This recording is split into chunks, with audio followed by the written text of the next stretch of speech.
Welcome to the Stormsurf video surf forecast for the week starting Sunday, June 9th.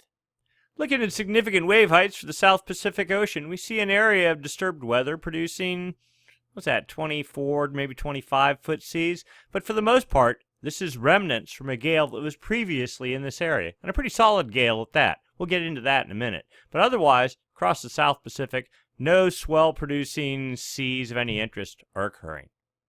We'll start this week's tour looking at jet stream level winds. These winds up about 30,000 feet help support the formation of gales. When those gales form, helps direct their track. We're looking for a trough, that is the jet, pushing to the north somewhere, preferably in the southern branch of the jet. We kind of get the sense that maybe there was a trough here, which in fact there was, and that did help support gale formation. You see it's kind of being undercut now, and if anything, over in the southeast Pacific, the jet is ridging hard to the south. That will completely shut down swell production in this area. Here's the little last remnants of trough. Yes, that can support, this sort of trough would support a clockwise flow in the upper atmosphere and down at the surface. And that, of course, is the hallmark of low pressure in the southern hemisphere. And, of course, low pressure, if it's strong enough, can generate winds. Winds generate seas. Seas, as they radiate away from the fetch area, turn into swell. Swell, when it hits your beach, turns into surf. All right, so we don't see anything particularly interesting at the moment. And if anything, look at this big ridge as we get into Monday, just crushing the southeast Pacific. And then we see here's the jets. So there's the northern branch here, but it's the southern branch that we're really interested in right here. Let's see what this does. As we get into Tuesday, yes, there's it's kind of pushing to the north a little bit, but it's kind of a reach. The ice line's down around 65 south. Hard to see whether this would actually support, it would support gale formation, but for the most part, it looks like it's over ice, but we'll have to see as we get deeper into this. And then here we come. Another big crushing ridge sets up Wednesday night, just blasting into Antarctica. Now look at this. Maybe there's another trough going to develop in the southeast Pacific on Thursday, but not really. With the ice line again at 65 south, doesn't look very supportive of gale development. Now here we go. That's almost a legitimate trough into Saturday, but rather pinched. You need a little bit more area between these two this side of the jet pushing north and this side pushing south, and it's barely in the in the California swell window here at 120 west. Sort of keep an eye, and no, it looks like it too gets undercut. Just ridge central going on here. And why is that? Well, that is because the inactive phase of the MJO is at control. This is pretty typical. When the inactive phase sets up, and that would be right over here, the Kelvin wave generation area, West Pacific generally on the equator, from 170 west, 5 degrees north and south of the equator, right, a box like right in there. When that happens and you get normal or east winds in this area, for whatever reason, it just tends to take the jet, push it to the south. Whereas when you get the active phase here and you get west anomalies, all of a sudden the jet lifts to the north and you have a lot better environment to support gale or storm formation. So for right now, things not looking very good in the upper levels of the atmosphere. Let's go take a look down at the surface. Here we are, surface level pressure, surface level winds. Here's the last little bits of that remnant previous gale east of New Zealand, south of Tahiti, little patch of 40-knot winds on Sunday, and that is in fact falling southeast. There's no hope from that for swell production. Then here comes, remember there's that bit of a trough that's forecast here. It actually looks further north on this view, up at about 60 south, 45-knot winds from the west, and continuing 40 to 45 knots. It's actually falling south. The ice line, we'll have to be really mindful of that, but still, north of the ice line as we get into Tuesday, building to 45 knots right on the hairy edge of the ice line Tuesday night into Wednesday. Most of this energy pushing off to the east. A dribble of swell energy could radiate northeast, but typically when you get these systems where everything's just pushing off to the east, not a lot of swell radiates north. So we'll keep that in mind, but we're kind of desperate here because when we looked at the upper level charts, it didn't look like a whole lot was going to form after that. And now remember, we had that other trough On Thursday night, yeah, a little area 35 knot winds, and it just doesn't coalesce into anything. And then here comes high pressure, crushing ridge. Yeah, there's fetch. It's all aimed exactly at Antarctica. Go there if you want surf, but nothing up towards Hawaii, or the U.S. West Coast. So the outlook, one little hope, and other than that, pretty bleak. So let's take a look at the effect of those winds on the ocean surface. But before we do that, we're going to go back in time a little bit. Back to Tuesday night, late Tuesday night, early Wednesday morning. Gale developed south of Tasmania. Produced, 38.9 foot seas, so 38 foot seas, and pushed pretty well right up there into the Tasman Sea right here. Fiji, of course, is right there. They would be the prime recipient, other than New Zealand, of swell from this. And then that swell energy, what of it makes it past Fiji and the adjoining islands, eventually will reach Hawaii. So that's why we're mentioning it. Then there was another gale, a stronger one, that built south of New Zealand on last Thursday evening into Friday. 38 foot seas on Friday morning. Lifting northeast, again with 38 foot seas in the evening. And then lifting northeast a little bit more, but fading with about 33 foot seas right there. And then Saturday night, fading out altogether. So the nice thing about this, let's go back and look at the whole thing. Nice little fetch starting down almost 60 south, pushing up to, about 49 south, something like that. So good fetch over a good area, producing decent seas, aimed to the northeast, and not shadowed relative to Northern California by Tahiti and the associated islands. Southern California, not so lucky. It is shadowed there. So swell expected for Hawaii, pretty decent sized swell too. And then, and that would be a week, so roughly late in the work week for Hawaii, maybe a couple days after that for California, into the early part of the week after that. And then where are we? That gets us to where we are, right now. Let's go take a look at the forecast. All right, so we're not expecting to see anything until we see something maybe down here. And sure enough, a little bit of a gale develops south of New Zealand with 30-foot seas building to, we're into Tuesday already. See, where's the ice line? Yep, right about 65. Maybe you get down to 66 or so here. So we're, 39-foot seas. But I think the bulk of the fetch here is like right on the hairy edge of the ice shelf or in iceberg territory or over ice. Yeah, probably not a whole lot of swell. Maybe some, yes, there will be swell. It will result for Peru, Chile up into Central America. Relative to California, probably not so much, assuming the system even forms. And now we're just going out. We're out to Friday, Saturday. I'm not expecting to see anything here. And we're out 180 hours, and we don't. So, swell from New Zealand, and swell before that from Tasmania, in the Tasman Sea relative to Hawaii. And then things probably get pretty quiet. All right, so let's go look for hope for wind swell. The thing that catches our eye, it is June, and we have a 994 millibar low in the Gulf of Alaska. Not that it's going to generate any swell. Maybe some wind swell for Hawaii. But generally, what we're looking at is wind swell production potential. So Sunday, 18Z, that's basically earlier today. High pressure, 1030, is that what that is? There we go. Yep, 1030 millibar hiding under there. Heat low inland, producing a pressure gradient. North winds, 20-25 knots. Small wind swell pushing into North and Central California. Not big enough. Too far to the north to get into Southern California. A little bit of fetch here. 15 knot winds east of Hawaii, maybe producing some wind swell for the islands. But you can see as we get into Monday, that fetch pretty much fades out, and even the gradient off of Northern California starts fading out. See, and the low pressure fades out too.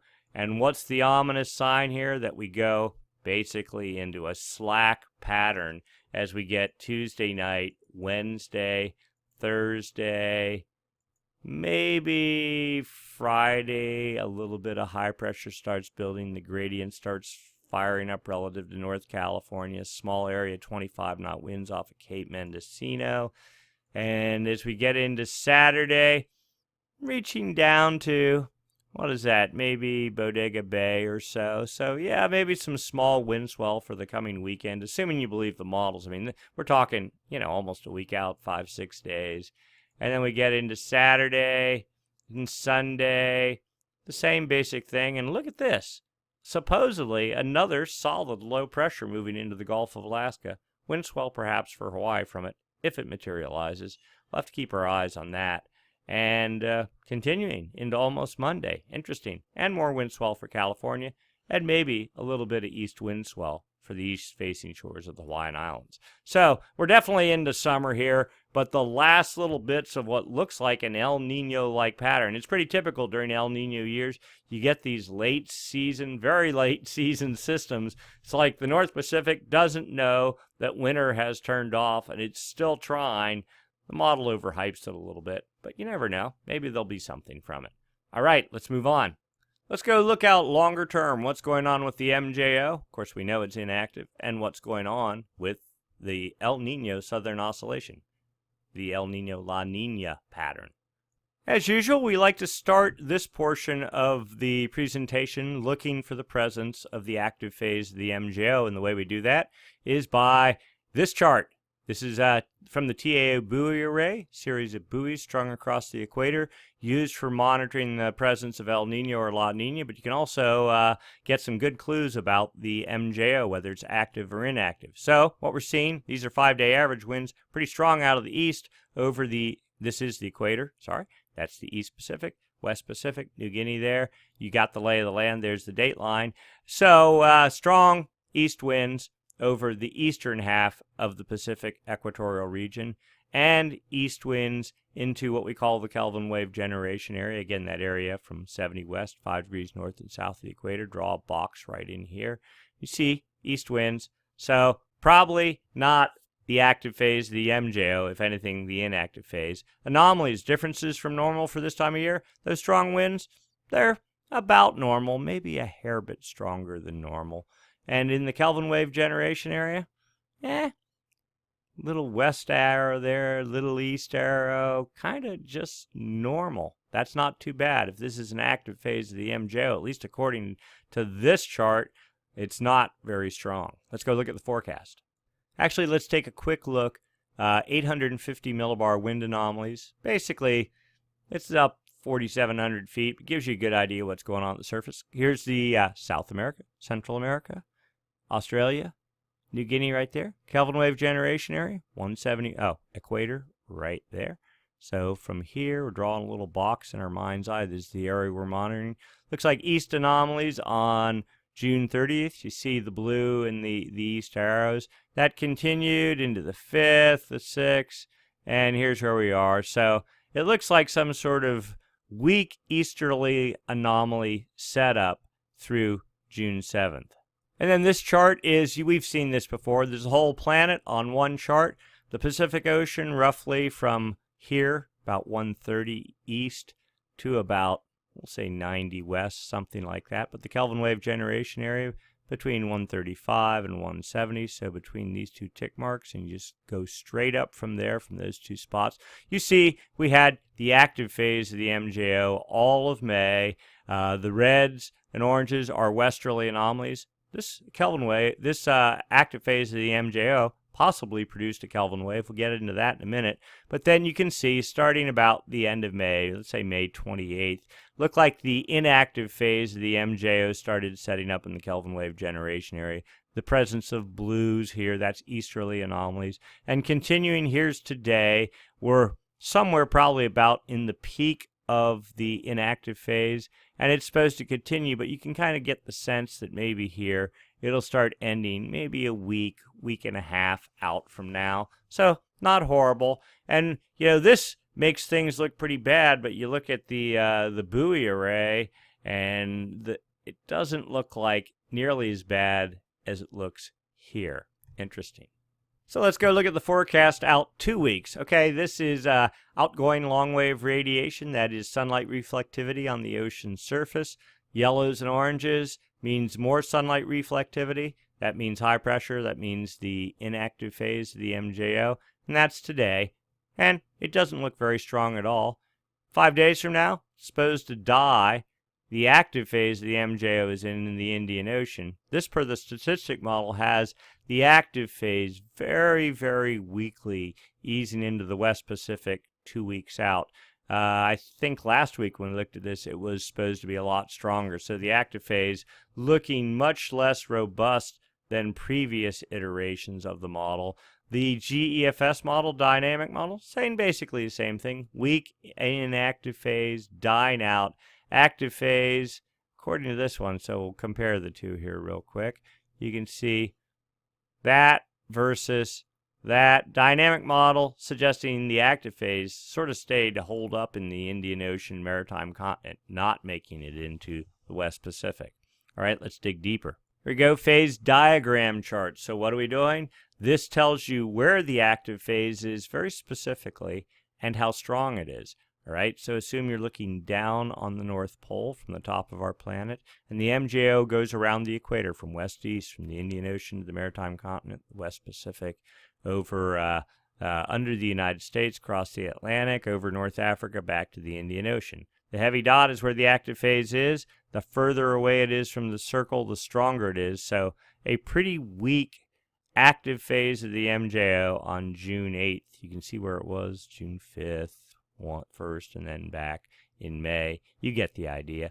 All right, so right now, weak, and these are 3 possible forecasts from the statistic model, all suggesting a basically dead active phase of the MJO 2 weeks out. Dynamic model suggesting a little bit more robust active phase of the MJO, moderate in strength, making it to the maritime continent, but again, not into the Western Pacific. So no immediate hope there. So we go out 40 days, the upper level model. So this is propensity for precipitation, yellows and oranges, meaning no precipitation potential, greens, meaning improved precipitation potential. So here's South America. There's the equator right there. So we see this looks like the inactive phase of the MJO over the Pacific. There's New Guinea. You can see slowly working its way into Central America, say late in June. And we see the active phase starting to move with the greens here, potential for precipitation, low pressure, into the West Pacific about the same time, late in June, and then doing its thing, moving across the Pacific in July, finally out in late July, with another inactive phase starting to develop July 9th and making it midway across the Pacific Ocean. And then the CFS model, this one goes out a month. All right, we'll take a look at this again, same deal, whole planet on one chart. Pacific goes from there to about there, and Kelvin wave generation area from there to about there. So here is our inactive phase of the MJO. The blues in this case are easterly anomalies, but even at that, this model is showing fragments of westerly anomalies in the Kelvin wave generation area today. We're at the peak of the inactive phase, and by, this is a week, 2 weeks, 3 weeks, you get it. So about a week from now, according to this, the inactive phase, yes, it's still supposed to be hanging around in the Kelvin wave generation area, but look at this. Westerly anomalies developing and getting pretty strong as we get into the later part of June. And this is actually a significant improvement since even a week ago, and certainly from 2 weeks ago. And we'll get more into that in a minute. But basically, the whole month, latter half of June, all of July, dominated by westerly anomalies. No clear, so there's an active phase of the MJO with deep westerly anomalies, westerly wind burst, all that kind of classic stuff. We're not seeing that, but we're certainly not seeing inactive phase of the MJO. So as we get into late June and into early July, at least according to this model, things are looking pretty good. Let's go one more model. All right, so this is the 3-month CFS model, and in this one, time's reversed, but otherwise everything's the same. That is, this is past history here. Big westerly wind bursts, Kelvin wave generation area, right between these two tick marks going up. in the February time frame with westerly anomalies. Then here was our most recent westerly wind burst and active phase of the MJO back in the May time frame. Let's overlay the MJO. There you go. So here's our inactive phase of the MJO with easterly anomalies, but about a couple days out, 4 or 5 days out, those are supposed to disappear. And again, this model is saying by, I'd say 17th, maybe even the 15th of June, westerly anomalies start digging in, start building moderately strong, pretty good solid active phase of the MJO from mid-June into almost the end of July, and then perhaps another week inactive phase of the MJO after that, but with westerly anomalies holding. Again, this is an upgrade. And why is that? So let's go take this low-pass filter thing. Let's take a look at that. So this is, consider it basically the El Nino indicator. All right. So all last winter, early part of this, we had 1, 2, 3 contour lines that faded out in April, suggesting that El Nino was getting weaker, and then 2 contour lines, and it's all supposed to be gone by the end of June. 1 contour line left, but the thing is, earlier runs of this model, like a week ago and 2 weeks before that, had even this 1 contour line fading out and gone. We're out of the spring unpredictability barrier now. I think the model's getting a better handle on what's going on, and it shows the low pressure bias holding in the Kelvin wave generation area into at least September and maybe October. Now, only 1 contour line, not 3. That probably wouldn't support El Nino, but it certainly doesn't get us into La Nina territory. Now, the interesting part is the model does show low pressure building.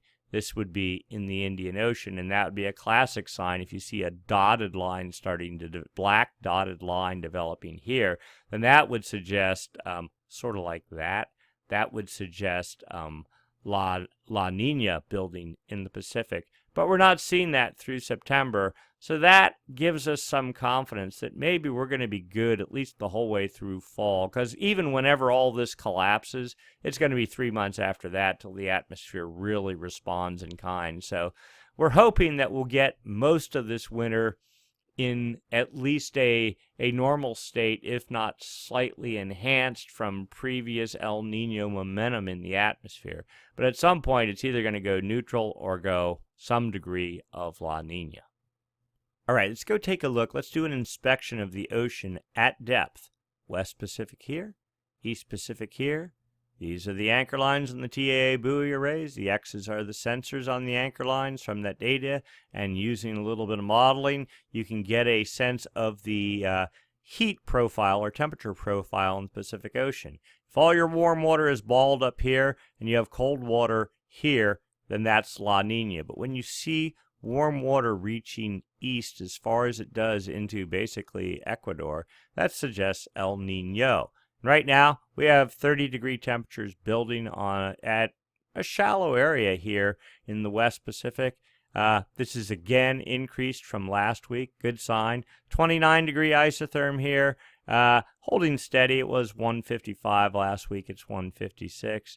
The 28-degree isotherm holding at about 140. Everything about the same as it was last week, but just a little bit of building towards the surface here.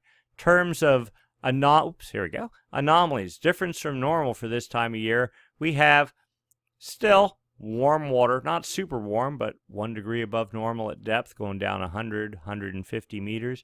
Pocket of 2-degree anomalies here from the Central Pacific into the East Pacific, and 1 small pocket of 3. That's new. This whole building area right here looks good. We know there were westerly anomalies all in May in here. We expect to see some warming building here. We're not seeing any marked warming, so it doesn't look like a quote-unquote Kelvin wave is going to result, at least from this data, but some other data suggests otherwise. Let's go take a look here at the just a different model of the same data. We see warming also building here, like on the dateline 170 west. And we suspect that there was some warm water falling to depth. So this would be, what, Kelvin wave number 4? If it happens, If it is, it's extremely weak, and the point being there's not a whole lot of warm water over here, so no matter how strong or how much westerly anomalies you have, if all the warm water's tapped out from successive Kelvin waves, and this would be the 4th or maybe even 5th in the series, there's probably not a lot of support for El Nino continuing any longer. Anyway, so we have a good pool of warm water here. That's the upwelling phase of the Kelvin wave cycle there. We're not so concerned about that. This whole pool here will take at least 3 months to tap out. So June, July, August, September maybe even. And then after that, kind of a question mark of where we're going to go. Let's keep digging here. Upper ocean heat anomalies. All right, so West Pacific here, East Pacific here, and all this does is show the flow of water, whether it's cold or warm, and where it's going over time. So time extends down this way, and you can see this was a Kelvin wave. We'll call it Kelvin wave number 1 in the end of, what was that, spring of 2018, upwelling phase of the Kelvin wave cycle. Kelvin wave number 2, stronger yet, in the fall of last year, made it to Ecuador, though most of the heat erupted out. Where is that? South of California. Didn't make it. So this is what you get when you get this kind of Modoki El Nino. It's not strong Kelvin waves. There's not a lot of momentum behind them. The active phase and the westerly wind bursts aren't strong enough to push the warm water solidly into Ecuador. So you get kind of a weak, wimpy El Nino, and that's kind of where we're at. Upwelling phase. Then January this year, another Kelvin wave did the same thing. Peaked out somewhere south or a little bit even west of the point south of California. And now here we're seeing this is perhaps Kelvin. So this would be what? 1, 2, 3. Kelvin wave number 4, maybe even another number 5. But you see, compared to the previous Kelvin waves, looking exceedingly weak. Look at the temperatures here in the West Pacific. There's just not a lot of warm water as compared to what there was back a year ago. So, again, you can have all the westerly anomalies and active phases in the world you want, but if they're in warm water here, you're not going to get Kelvin waves, and it takes Kelvin waves to make El Nino, and if you don't have Kelvin waves, you're not going to have El Nino for very long, and eventually the system will collapse, and maybe you'll end up in La Nina. So let's take a look at surface temperature data. So you can obviously see, oh, here's Ecuador, Peru, Central America, the equator right here. Date lines off the edge over here somewhere. Lots of warm water. Pretty solid, but recently, look at this, cool water building along Peru. Probably associated with the inactive phase of the MJO. It tends to increase trades in this area as the inactive phase moves. Remember, it moves on the equator from west to east. So the inactive phase has been in the Pacific a little bit, probably starting to enhance trades here, causing upwelling, getting cooling there. But for the bulk, so the Nino 1.2 region, that's the East Pacific region right here, still good, a lot of warming, especially north of the equator. Nino 3.4 region, the official El Nino monitoring region, is out here from 120 west, 5 degrees north and south of the equator, out to 170 west. Draw a box in your mind's eye. You can see there, warmer than normal temperatures, but not cooking warm. Nothing exceptional. So Nino 1.2 looks like it's chilling down. Nino 3.4 looks like it's staying warm. The trend for the past 7 days, you actually see warming here right along the equator, but pockets of cooling all interspersed. Pretty much you could take this area right here and say that's cooling. Is that related to the inactive phase of the MJO? We think probably, but the other side of it is El Nino isn't like building. There's no massive Kelvin wave and flow, and there's no real warming, significant warming anywhere else. So slight cooling trend, at least for the week, in the, we'll call it the Nino 1.2 region.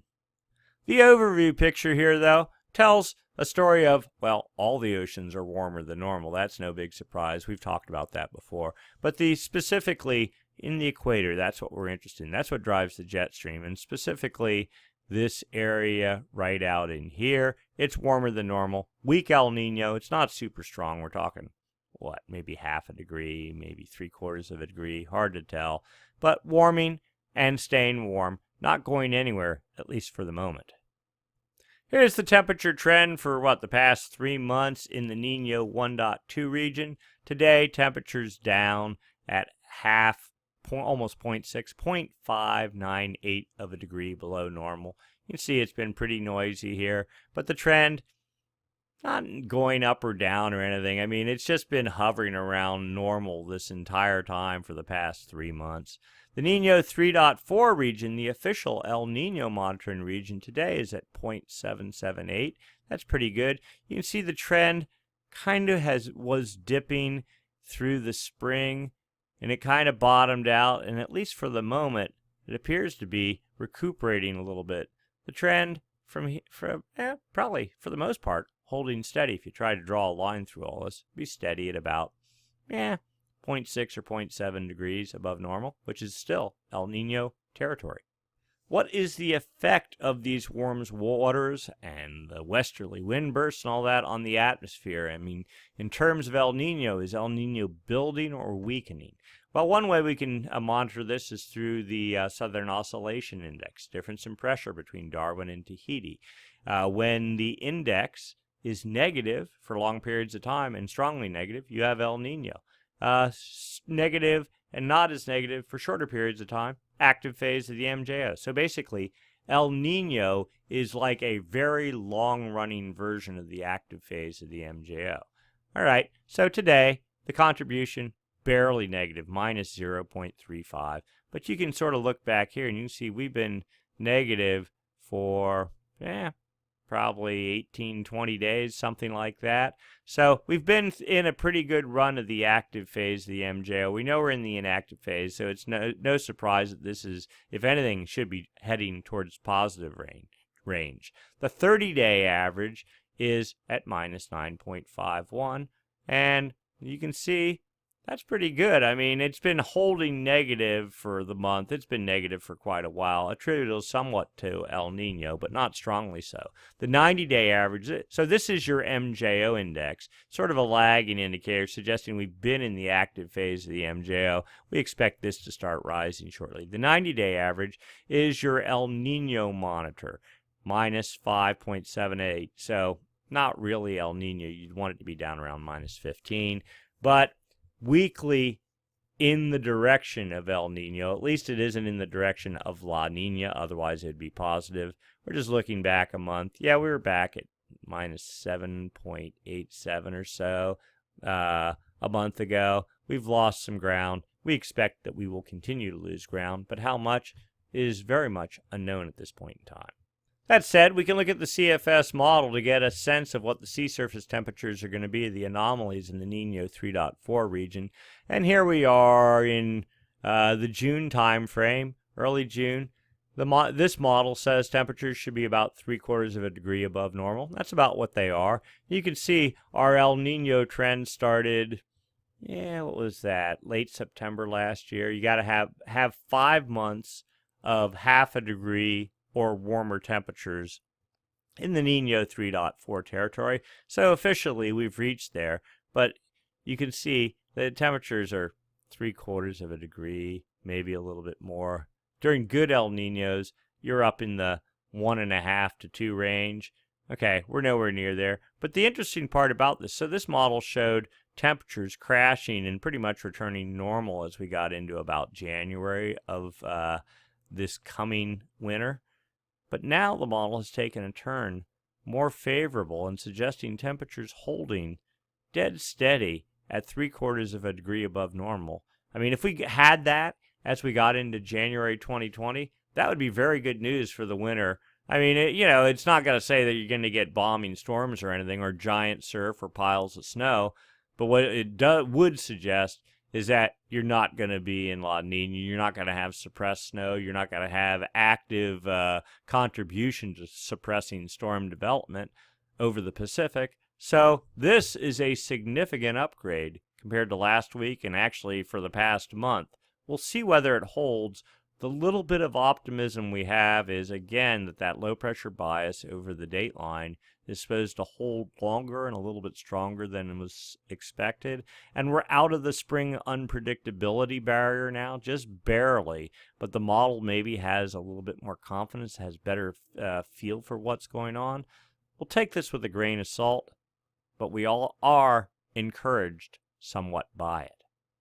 So, to wrap things up, there is swell in the water, southern hemi swell, first from the Tasman Sea moving towards Hawaii, and then a stronger system that'll put some fun-sized surf, very southwest direction, in the water for Hawaii and the U.S. West Coast, favoring points in central and northern California and up into Oregon, more so than southern California. But then after that, things not looking so good. Southern hemi goes to sleep, driven by the inactive phase of the MJO. That'll probably hang on for a couple of weeks.